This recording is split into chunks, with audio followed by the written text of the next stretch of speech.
এখান থেকে আমি আমি সৌম্য আইচরা এবং কৌস্তব পরপর দুজনের কাছে আসবো। প্রথমে সৌম্যবাবু আপনার কাছে। আচ্ছা সৌম্যবাবু, আমি তাপসবাবু বলবার সময় শুনছিলাম ইন্টারেস্টিং কথা বললেন, অ্যাক্টিভলি ইনঅ্যাক্টিভ।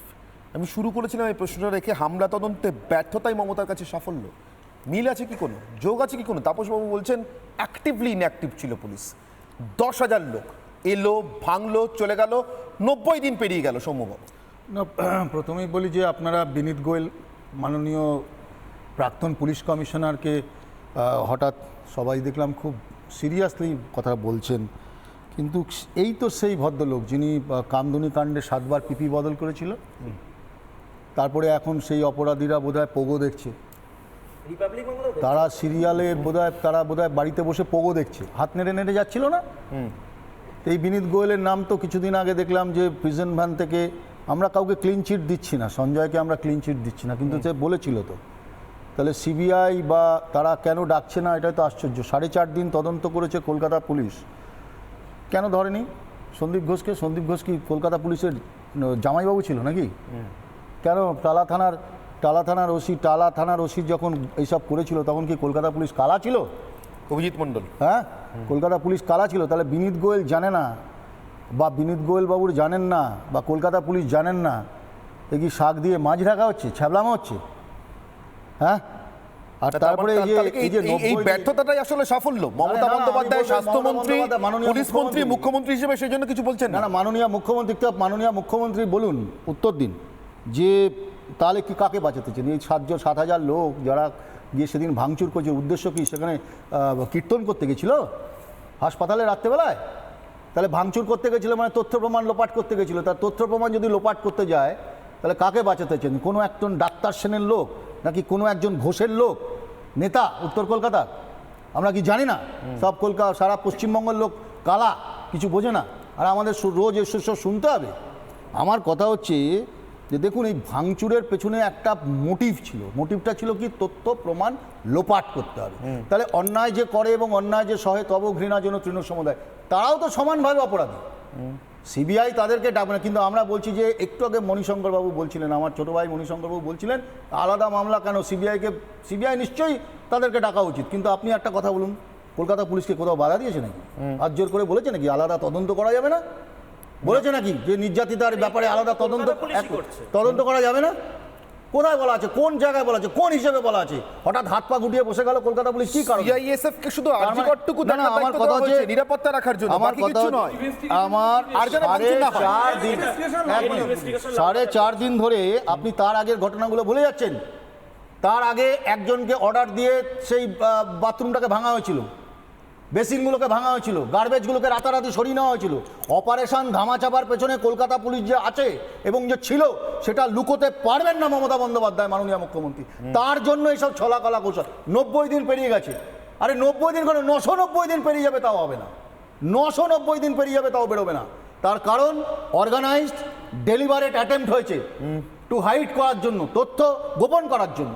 একা আমরা কি সবাই বোকা? মানে সারা বাংলার লোক জানে না?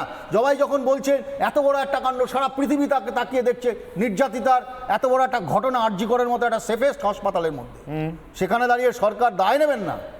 আর সবাই আমরা টেলিভিশন চ্যানেলে বসে 3জন 4জন রাত্রেবেলা সন্ধ্যেবেলা রোজ ডিবেট করব, বড় বড় আলোচনা হবে, আর তারপরে সবাই গিয়ে বাড়িতে ঘুমিয়ে পড়বো, কেউ কিছু জানে না।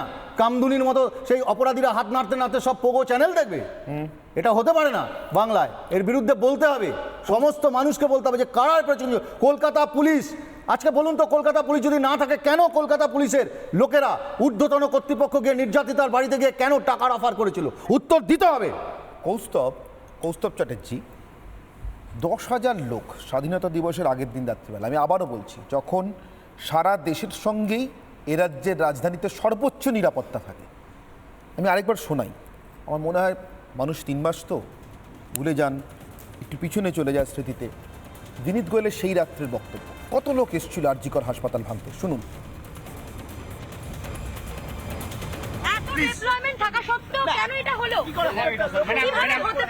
আপনি তো দেখেছেন তো 10,000-এর মহলে কি করতে হয়? আপনি তো দেখেছেন তো, কি আপনি ছিলেন না? কি করে র্যানস্যাক হয় আপনি নিজে পিকচার দেখান না। কৌস্তব চট্টোপাধ্যায়ের 10,000-এর মব স্বাধীনতা দিবসের আগের দিন রাজধানীতে একটা হাসপাতাল ভাঙতে এলে কি করতে হয়? অনির্বাণ, আমি তো এতদিন ভাবতাম তৃণমূল, এখন তো মাঝে মধ্যে মনে হয় বিনীত গোয়েল কি মনে করেন, পশ্চিমবাংলার মানুষের মাথায় কি বিশ্ব বাংলার ব লেখা আছে? মানে আমার তো তাই মনে হয়, বিনীত গোয়েল মনে করেন যে বিশ্ব বাংলার বটা বোধহয় বাংলার মানুষের মাথায় লেখা আছে। এই যে বলছিল না, সৌমদা বলছিল কারেক্টলি তো। আমি অনির্বাণ, প্রি ভাঙচুর নিয়ে অনেক আলোচনা হয়েছে, আমি আসবো সে কথা। আমি পোস্ট ভাঙচুর বলতে চাইছি তোমাকে। দুটো অল্প বয়সী ছেলে, একটা বেহালার আর একটা ছেলে হচ্ছে বিরাটির, দুটো অল্প বয়সী ছেলেকে গ্রেপ্তার করেছিল সেদিন পুলিশ। একেবারে তৃণমূলের দাগি দুষ্কৃতীদের সাথে ছিল। আমি জেলে দেখা করতে গেছি, তখন আমি দেখেছি তৃণমূলের নেতারা, অতীন ঘোষ থেকে শুরু করে তৃণমূলের নেতারা, তারা হচ্ছে তৃণমূলের উকিলরা হচ্ছে তাদের সাথে দেখা করতে গেছে। তাদের কি অপরাধ ছিল? তারা বাইরে মীনাক্ষীদের অবস্থানে বাইরে তারা উপস্থিত ছিল, তাদেরকে জোর করে ধরা হয়েছিল। চিরঞ্জিতকে ধরা হয়েছিল, বিরাটির সানিকে ধরা হয়েছিল, আমি নাম ধরে বলছি। আর তার সাথে যারা ছিল, আমি তাদের নামটা বলতে চাইছি না, তাদেরকে আমি হিরো বানাতে চাই না। তারা তৃণমূল কংগ্রেসের দাগি দুষ্কৃতী। মনে থাকবে তোমার একজনের বিরাট চুল দাড়ি, চুল দাড়ি কেটে ফেলেছিল, মনে আছে তোমার নিশ্চয়ই? একজনের জিমের ট্রেনার, সে কি করেছিল সব মনে আছে তোমার নিশ্চয়ই? সকালগুলো আমি বলছি না, আমি পোস্ট ভাঙচুর বলছি তোমাকে। পোস্ট ভাঙচুর যখন আমাদের এই ডিআইএফআই ছেলেগুলোর যখন আমরা কোর্টে যাচ্ছি, একটা বয়স্ক ভদ্রলোক সে বলছে আমার ছেলেকে ধরে নিয়েছে। আমি আপনার ছেলের বয়স কত? বলে 30 বছর।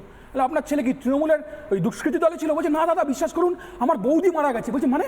আমি বললাম মানে? বলছে বৌদি মারা গেছে, তার ডেড বডিটা আনতে ভেতরে গিয়েছিল, পরে ওই পুলিশ এর থেকে ভেতরে কারা গেছে দেখে পুলিশের এর থেকে নিয়ে মোবাইল টাওয়ার লোকেশন থেকে নিয়ে তার কাকিমার বৌদির মানে ছেলেটার কাকিমার ডেড বডি আনতে গেছিলো, তাকে পুড়ে দিয়েছে। আমার মনে আছে সেকেন্ড দিন যখন কেসটা ওঠে, তখন আমাদের বামপন্থী লয়াররা তারা বলেন যে ঠিক আছে, একে কেন ধরেছেন? জাজ সব শুনে বলেন ভর্ৎসনা করেন পুলিশকে। আমার মনে আছে শিয়ালদা কোর্টে ভর্ৎসনা করা হয় পুলিশকে, তারপর সেই ছেলেটাকে ছেড়ে দেওয়া হয়। একটা ছেলে সে 12টার সময় তার কাকিমার ডেড বডি আনতে গেছিলো, তাকে ঢুকিয়ে দিয়েছে। একটা 17 বছরের মেয়ে, আমি মেয়েটার নাম বলতে চাইছি না, একটা 17 বছরের মেয়ে কলকাতার একটা কলেজে পড়ে বন্ধু বান্ধবদের সাথে এতে গেছে, সাম্বাইয়ার মোড়ে গেছে হচ্ছে রিক্লেম দ্য নাইট প্রোগ্রামে 14 তারিখ রাত্রে। রাত দখল। তারা বুঝতে পারছে না কি হচ্ছে, কাঁদানে গ্যাস হচ্ছে, তারা একটু উকি ঝুঁকি মেরে দেখতে গেছে। তারা কিন্তু ভেতরেও ঢোকেনি। বাইরে থানার যে কেসগুলো, তার মধ্যে তার নাম যুক্ত করে দেওয়া হলো, তাকেও, সেই বাচ্চা মেয়েটাকেও 21 দিন হচ্ছে জেলে কাটাতে হলো। আর আমাদের অভিজ্ঞতা কি? আমরা দেখলাম অতীন ঘোষের নেতৃত্বে, আমি নাম করে বলছি, অতীন ঘোষের নেতৃত্বে ওখানে তৃণমূল কংগ্রেসের আরেক নেতা, তার নেতৃত্বে লোক পাঠানো হলো শুধু তথ্য লোপাটের জন্য নয়, to damage the image of DYFI, to damage the image. আপনি দেখবেন বিজেপির একজন বিধায়িকাও গেছিলেন ডেড বডি আটকাবার সময়, মীনাক্ষী মুখার্জিরাও গিয়েছিল, কলতানরাও গিয়েছিল, ধ্রুবজ্যোতিরাও গিয়েছিল, ডেড বডি আটকাবার চেষ্টা করেছিল তারা।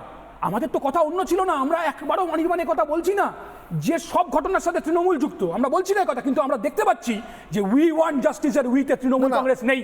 Trinamool Congress we want justice এর উই থেকে নিজেকে বার করে নিয়েছে। কিন্তু নানা ধরনের কন্টেন্ট দেখার জন্য লাইক করুন, শেয়ার করুন আমাদের ফেসবুক পেজ, সাবস্ক্রাইব করুন আমাদের ইউটিউব চ্যানেল। পাশাপাশি অন্যান্য ব্রেকিং নিউজের জন্য অবশ্যই চোখ রাখুন রিপাবলিক বাংলায়।